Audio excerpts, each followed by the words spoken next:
모두가 숨죽인 채 공증인 사무실의 육중한 문을 응시하고 있었습니다. 마지막 재산 정리, 공증 서류에 적힌 뜻밖의 수혜자의 이름, 일부. 심장 박동을 멈춘 이름, 300억 미스터리. 모두가 숨죽인 채 공증인 사무실의 육중한 문을 응시하고 있었습니다. 국내 굴지의 철강 회사를 일군 거목, 고 오태성 회장의 유언 공증이 이루어지는 날이었습니다. 오 회장은 생전에도 사생활이 복잡하고 괴팍한 성격으로 유명했기에 그의 막대한 재산, 특히 현금성 자산 약 500억 원의 행방은 초미의 관심사였습니다. 유족은 3명의 자녀. 그룹 부회장 자리를 노리는 야심찬 장남 오현우, 예술계에 종사하며 아버지와 거리를 두었던 차남 오현민, 그리고 유일한 딸이자 이미 결혼하여 가정을 이룬 장녀 오주영이었습니다. 공증 변호사인 나상철 변호사가 긴장 속에서 유언장을 펼쳤습니다. 초반 내용은 예상 범위를 크게 벗어나지 않았습니다. 장남 오현우에게는 태성 철강 경영권 지분 51%를 증여한다. 차남 오현민에게는 강남의 랜드마크 빌딩 및 현금 100억 원을 증여한다. 장녀 오주영에게는 경기도 외곽의 대형 리조트 부지 및 현금 70억 원을 증여한다. 세 남매는 각자의 몫에 대해 계산기를 두드리는 듯한 표정을 지었지만 그룹의 미래가 걸린 경영권은 현우에게, 안정적인 자산은 현민과 주영에게 배분되는 합리적인 분할에 내심 만족했습니다. 이제 남은 것은 오 회장 개인 명의의 비상장 주식 및 금융자산 약 330억 원 상당. 나 변호사가 침을 삼키고 마지막 문단을 읽어 내려갔을 때 사무실 안의 모든 공기가 응고되었습니다. 나의 남은 모든 현금 자산, 비상장 주식 일체, 총액 약 330억 원 상당의 재산은 김나연에게 전부 증여한다. 뭐라고요? 김나연이라니. 그게 누구죠? 현우의 목소리가 사무실 벽에 쩌렁쩌렁 울렸습니다.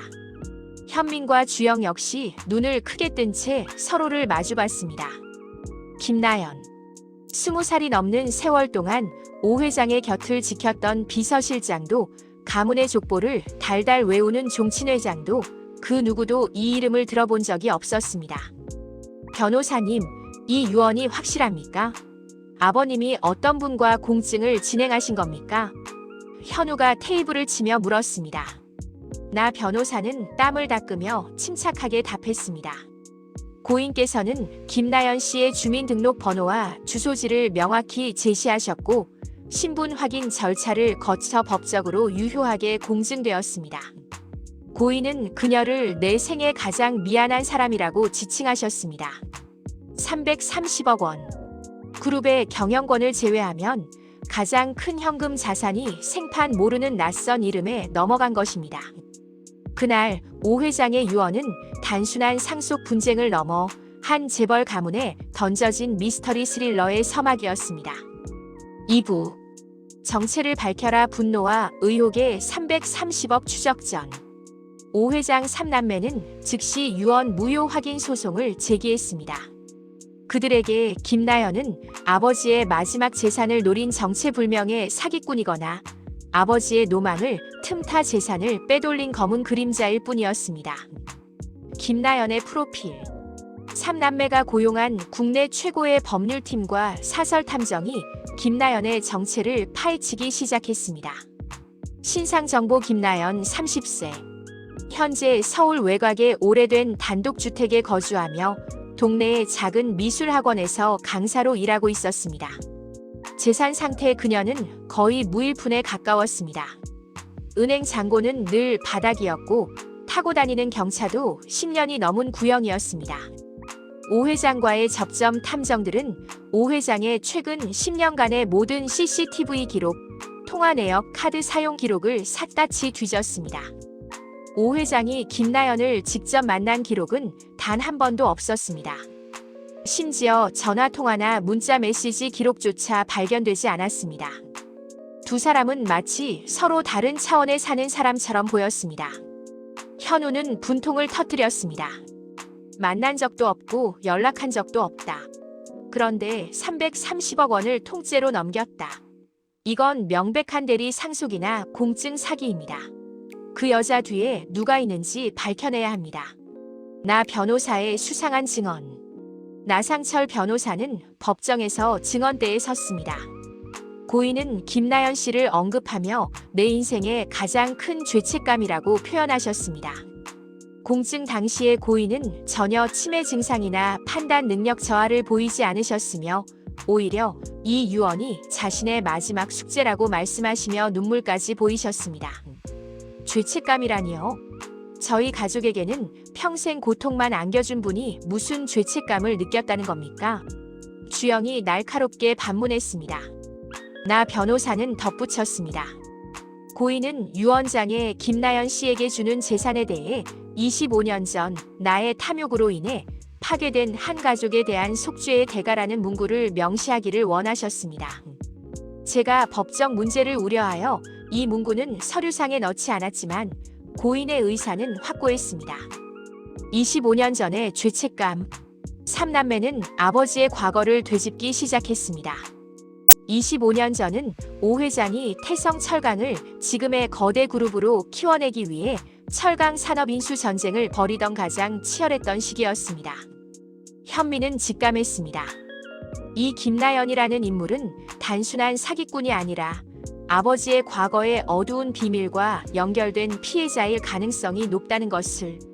3부 25년 전의 그림자 폐허 속에서 발견된 단서. 3남매는 법적 다툼을 잠시 미루고 아버지의 과거를 추적하기 위해 탐정들을 다시 파견했습니다. 그들의 초점은 25년 전 태성철강이 인수했던 라이벌 회사 세광철강에 맞춰졌습니다. 세광철강의 비극. 세광철강은 당시 오 회장의 태성철강과 치열하게 경쟁하던 중견기업이었습니다. 오 회장은 세광철강의 핵심 기술을 빼앗고 무리한 인수합병을 진행하여 결국 세광철강의 창업주 이강철 회장을 파산에 이르게 했습니다. 이강철 회장은 파산 후 얼마 지나지 않아 심장마비로 사망했으며 그의 아내는 충격으로 정신을 놓았습니다. 탐정들은 이강철 회장의 가족사를 파고들었습니다. 가족 구성. 이강철 회장에게는 아내와 외동딸이 있었습니다. 외동딸의 이름. 이강철 회장의 외동딸의 이름은 이은하였습니다. 나이는 김나연과 비슷한 30대 초반. 이강철의 딸이 김나연이 아닐 수도 있었습니다. 게다가 이은하는 오 회장과는 전혀 다른 성을 가지고 있었습니다. 예상치 못한 발견. 오래된 앨범 속의 편지. 차남 현미는 예술가적인 감각으로 아버지의 고서와 유품을 정리하던 중 비밀 금고 안에 숨겨져 있던 낡은 사진 앨범과 한 통의 편지를 발견했습니다. 사진 앨범은 오 회장의 20대 시절로 가득했는데 그중 한 흑백 사진에는 젊은 오 회장과 세광철강의 창업주 이강철이 어깨동무를 하고 활짝 웃고 있는 모습이 담겨 있었습니다. 그들의 표정은 단순한 비즈니스 경쟁자가 아닌 친형제 같은 우정을 보여주고 있었습니다. 더 충격적인 것은 그 아래에 끼워져 있던 이강철이 오 회장에게 보낸 25년 전의 편지였습니다. 태성아, 내가 성공하는 모습을 보면 기쁘다. 하지만 우리의 우정은 사업보다 소중하다는 것을 잊지 마라. 내가 최근 진행하는 무리한 인수합병은 철강 시장 전체를 위협할 수 있다. 부탁이다. 나를 밟고 올라서려 하지 마라. 우리 나연이와 내 아내를 위해서라도 마이너스 강철이가. 편지의 마지막 문장이 현민의 머릿속을 강타했습니다. 우리 나연이. 이강철 회장의 딸은 분명 이은하였는데 왜 편지에는 나연이라는 이름이 등장하는 걸까요? 현미는 직감적으로 김나연과 이은하, 그리고 나연이 사이에 숨겨진 연결고리가 있음을 깨달았습니다. 4부. 반전의 열쇠. 이름이 바뀐 이유. 현미는 이강철 회장의 가족에게 접근하기 위해 탐정을 다시 보냈습니다. 그리고 이강철 회장의 외동딸 이은하가 현재 살고 있는 곳을 찾아냈습니다. 현미는 직접 그 낡은 단독주택으로 향했습니다. 문을 두드리자 앨범 속 사진을 닮은 그러나 훨씬 초췌해 보이는 한 여성이 문을 열었습니다. 그녀는 곧바로 자신을 김나연이라고 소개했습니다. 저는 이은아가 아닙니다. 저는 김나연이에요. 그녀의 목소리는 떨렸습니다. 현미는 혼란스러웠습니다. 이강철 회장님의 따님은 이은아 씨가 맞지 않습니까? 당신은 누구십니까? 김나연은 현민을 집 안으로 들이지 않고 현관 앞에서 씁쓸하게 웃었습니다. 제 본명은 이은아가 맞습니다. 하지만 저는 25년 전 아버지의 회사가 무너지고 어머니가 병들었을 때 제 모든 것을 버렸습니다. 25년 전의 비극과 희생. 김나연의 진술은 충격적이었습니다. 계명 이강철 회장이 사망하고 어머니가 병들었을 때 이은아는 자신과 어머니가 오태성의 보복이나 방해를 받을까 두려웠습니다. 이강철 회장은 파산 직전 오 회장에게 복수를 다짐하는 내용의 유서를 남겼고 이 사실을 오 회장이 알게 될까봐 두려웠던 것입니다. 이은아는 어머니를 보살피기 위해 모든 사회적 기록을 지우고 이름을 김나연으로 바꾸었습니다. 아버지의 마지막 소원 이강철 회장은 숨지기 직전 딸에게 이렇게 당부했습니다. 내가 살기 위해선 오태성이라는 이름을 영원히 잊어야 한다. 이은아는 아버지의 유언을 따랐고 오 회장과 관련된 모든 것을 끊어냈습니다. 오 회장의 알 수 없는 행동. 오 회장은 인수합병 후 이강철 회장의 가족에게 수소문했지만 그들이 사라진 후 찾을 수 없었습니다. 오 회장은 그들을 파멸로 몰아넣은 죄책감에 시달렸습니다. 그는 친구의 딸에게 최소한의 속죄라도 하고 싶었지만 그럴 기회조차 없었습니다. 이강철 회장의 편지에 나연이라는 이름이 등장한 이후 김나연은 눈물을 흘리며 작은 액자를 꺼내 보여주었습니다. 액자 속에는 그녀의 어린 시절 사진이 있었습니다. 사진 뒤에는 어머니의 필체로 이렇게 적혀 있었습니다. 우리 은하는 웃는 모습이 해맑아서 아빠가 나연이라고 불렀단다. 아름다운 연꽃처럼 살라고. 나연은 이은아의 애칭이었습니다. 오 회장은 친구의 편지를 통해 그리고 25년 전의 기록을 통해 친구의 딸의 애칭이 나연임을 알고 있었습니다. 오 회장의 마지막 속죄. 오 회장은 재산을 증여할 인물을 찾기 위해 사설 탐정을 고용하여 25년 전 이강철 회장의 가족을 다시 추적했습니다. 탐정은 개명 후 미술학원 강사로 일하고 있는 김나연 본명 이은아를 찾아냈지만 오 회장은 직접 그녀를 만나지 않았습니다.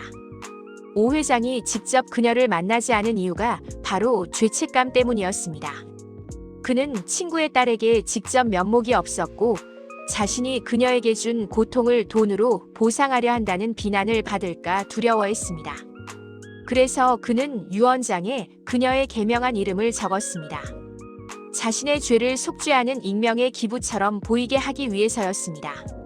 그는 자신의 유언을 통해 25년 전 친구를 파멸로 이끈 대가로 얻은 부중 일부를 돌려줌으로써 가장 미안한 사람에게 가장 큰 보상을 해주고 싶었던 것입니다.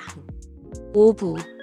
화해의 유산 330억이 만든 반전과 재탄생. 진실이 밝혀진 후 3남매는 더 이상 유언 무효 소송을 진행할 수 없었습니다.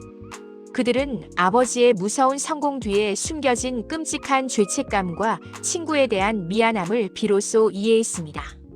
장남 오현우는 법정에 제출했던 소송 취하서를 직접 김나연에게 전달했습니다. 김나연 씨, 아니 이은아 씨. 저희 아버지를 대신해 사죄드립니다. 저희 아버지의 유언은 저희에게 던지는 마지막 경고이자 친구와의 약속 이행이었습니다. 김나연이 은하은 상속받은 330억 원을 받아들이기로 했습니다. 하지만 그녀는 그 돈을 개인적인 부를 축적하는 데 쓰지 않았습니다. 이강철 회장 기념 재단 설립. 그녀는 이 돈 중 200억 원을 출연하여 아버지의 이름으로 철강산업인재육성재단을 설립했습니다.